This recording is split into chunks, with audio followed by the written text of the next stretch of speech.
നമസ്കാരം. അന്താരാഷ്ട്ര രാഷ്ട്രീയ വേദിയെ നടക്കുന്ന പുതിയ റിപ്പോർട്ടുകൾ പുറത്തുവരുമ്പോൾ യുദ്ധഭൂമിയിലെ യാഥാർത്ഥ്യം ശക്തമായി മാറുന്നതിന്റെ സൂചനകൾ വ്യക്തമായി ഉയരുകയാണ്. അമേരിക്കൻ സൈന്യത്തിന്റെ അത്യാധുനിക യുദ്ധവിമാനങ്ങൾ പോലും ഇറാന്റെ പ്രതിരോധ വ്യൂഹത്തിൽ കുടുങ്ങിയെന്ന തരത്തിലുള്ള വിവരങ്ങൾ പുറത്തുവരുന്നത് ഈ സംഘർഷത്തിന്റെ ദിശയെക്കുറിച്ചുള്ള ഗുരുതരമായ ചോദ്യങ്ങൾ ഉയർത്തുന്നു. സാങ്കേതിക മേൽക്കോയ്മയിൽ ലോകത്തെ നയിക്കുന്ന അമേരിക്ക ഇത്തരം പ്രതിസന്ധി നേരിടുന്നു എന്നത് തന്നെ ലോകരാഷ്ട്രങ്ങൾ ശ്രദ്ധാപൂർവ്വം വിലയിരുത്തുകയാണ്. ഇതോടൊപ്പം യുദ്ധത്തിൽ നിന്ന് പിന്മാറാൻ അമേരിക്ക സന്നദ്ധത കാണിക്കുന്നുവെന്ന സൂചനകളും ശക്തമാകും. തുടർച്ചയായ സൈനിക വിന്യാസങ്ങളും വൻതോതിലുള്ള ആയുധ പ്രയോഗങ്ങളും അമേരിക്കയുടെ യുദ്ധ സാമർഥ്യത്തെ തന്നെ സമ്മർദ്ദത്തിലാക്കുന്നുണ്ടോ എന്ന ചർച്ചകൾ സജീവമാവുകയാണ്. യുദ്ധോപകരണങ്ങളുടെ ലഭ്യത കുറയുന്നുവെന്ന വിലയിരുത്തലുകളും പുറത്തു വരുമ്പോൾ ഇതൊരു തന്ത്രപരമായ പിൻവാങ്ങലിന്റെ തുടക്കമാണോ എന്ന ആശങ്കയും ഉയരും.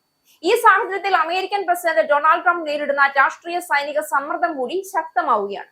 വിജയ പ്രഖ്യാപനങ്ങൾക്കിടയിൽ തന്നെ പരാജയ ഭീതിയുടെ നിഴൽ വീഴുന്നുവെന്ന വിലയിരുത്തലുകൾ ഉയരുമ്പോൾ വൈറ്റ് ഹൌസിന്റെ നിലപാട് ലോകമൊട്ടാകെ ചർച്ച ചെയ്യപ്പെടുകയാണ്. ഇറാൻ യുദ്ധവും തുടർന്നുണ്ടായ ഇന്ധന വില വർധനയും ഇതിനോടകം തന്നെ അമേരിക്കൻ ജനതയ്ക്ക് ട്രംപ് ഭരണകൂടത്തോടുള്ള സ്വീകാര്യത നഷ്ടപ്പെടുത്തിയിട്ടുണ്ട് എന്നാണ് സർവേകൾ പോലും പറയുന്നത്. ഇറാൻ യുദ്ധം ഇപ്പോൾ പുതിയതും കൂടുതൽ സങ്കീർണവുമായ ഒരു ഘട്ടത്തിലേക്ക് പ്രവേശിച്ചിരിക്കുകയാണ്. ഇറാനിൽ US യുദ്ധവിമാനം വെടിവെച്ചിട്ടുവെന്ന റിപ്പോർട്ടുകളോടെ ട്രംപിന്റെയും സഹായികളുടെയും അവകാശവാദങ്ങളിൽ വിള്ളൽ വീണിരിക്കുന്നു. വിമാനത്തിലുണ്ടായിരുന്ന 2 പൈലറ്റുമാരിൽ ഒരാളെ രക്ഷപ്പെടുത്തിയെന്ന് പറയുന്നുണ്ടെങ്കിലും അതിൽ വ്യക്തത ഇതുവരെയും വന്നിട്ടില്ല. ഒരാൾക്ക് എന്ത് സംഭവിച്ചു എന്നതും അറിയാനായിട്ടില്ല. അതിനു പിന്നാലെയാണ് വെള്ളിയാഴ്ച ഇറാൻ 2ാമത്തെ US യുദ്ധവിമാനത്തെയും ആക്രമിച്ചുവെന്ന വാർത്ത വന്നിരിക്കുന്നത്.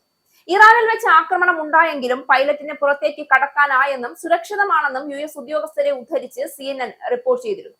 കഴിഞ്ഞ 3 ആഴ്ചക്കിടെ അമേരിക്കൻ ഭാഗത്ത് ജീവഹാനികളൊന്നും റിപ്പോർട്ട് ചെയ്യപ്പെട്ടിട്ടില്ല എങ്കിലും വിമാനങ്ങൾ നഷ്ടപ്പെടുന്നതടക്കം കനത്ത നാശനഷ്ടം സംഭവിച്ചിട്ടുണ്ട് എന്നത് യാഥാർത്ഥ്യമാണ്. സൈനിക മേൽക്കോയ്മ അമേരിക്കയുടെ പ്രധാന മേൽക്കൈയായിരിക്കുന്ന ഒരു പോരാട്ടത്തിനുണ്ടാകുന്ന നാശനഷ്ടങ്ങളെ സംബന്ധിച്ച് ഇതിനോടകം തന്നെ ട്രംപ് ഭരണകൂടത്തിനെതിരെ ചോദ്യങ്ങൾ ഉയർത്തിയിട്ടുണ്ട്. യുദ്ധത്തിന്റെ ചെലവുകൾ സംബന്ധിച്ച് ഉയരുന്ന ചോദ്യങ്ങളാണ് ട്രംപ് ഭരണകൂടം നേരിടുന്ന പ്രധാന വെല്ലുവിളി. ഇറാന്റെ സൈനിക ശേഷിയെ പൂർണ്ണമായും നശിപ്പിച്ചു എന്നുള്ള ട്രംപിന്റെയും പ്രതിരോധ സെക്രട്ടറി പീറ്റ് ഹെക്സത്തിന്റെയും അവകാശവാദങ്ങളെ ദുർബലപ്പെടുത്തുന്ന സംഭവങ്ങളാണ് പുറത്തുവരുന്നത്. അമേരിക്കയ്ക്കും ഇസ്രായേലിനും ഇറാനും മുകളിൽ സ്വതന്ത്രമായി പറക്കാൻ കഴിവുണ്ട്.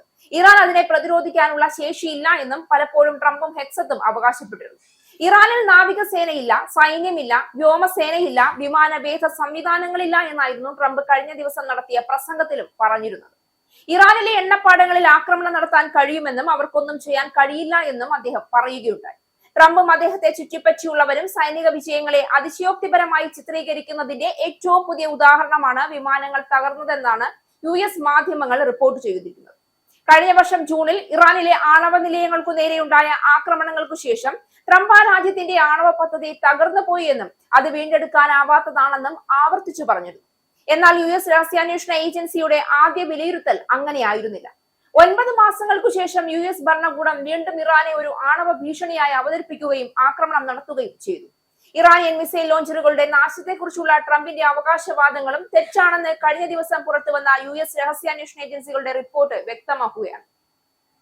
ഇറാൻ അവരുടെ മിസൈൽ ലോഞ്ചറുകളുടെ പകുതി ഭാഗവും ഇപ്പോഴും കൈവശമുണ്ടായിരുന്നു രഹസ്യാന്വേഷണ ഏജൻസികളുടെ റിപ്പോർട്ട്. യുദ്ധത്തിന്റെ പ്രാരംഭഘട്ടത്തിൽ ഇറാനുമായി ഇനി ചർച്ചകളില്ല എന്നും അതിനുള്ള സമയം കഴിഞ്ഞുവെന്നും പറഞ്ഞ ട്രംപ് ഇപ്പോൾ ചർച്ചകൾക്കായി കടുത്ത സമ്മർദ്ദം ചെലുത്തുന്നതും മറ്റൊരു വൈരുദ്ധ്യമാണ്. പെന്റഗൺ റിപ്പോർട്ട് അനുസരിച്ച് ഇതുവരെ ഇറാനെതിരായ യുദ്ധത്തിൽ 13 US സൈനികർ കൊല്ലപ്പെടുകയും 365 പേർക്ക് പരിക്കേൽക്കുകയും ചെയ്തിട്ടുണ്ട്.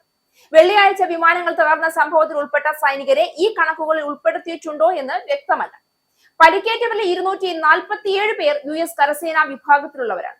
63 പേർ നാവികസേന അംഗങ്ങളും 19 പേർ മറൈൻ കോർ അംഗങ്ങളും 36 പേർ എയർഫോഴ്സ് അംഗങ്ങളുമാണ്.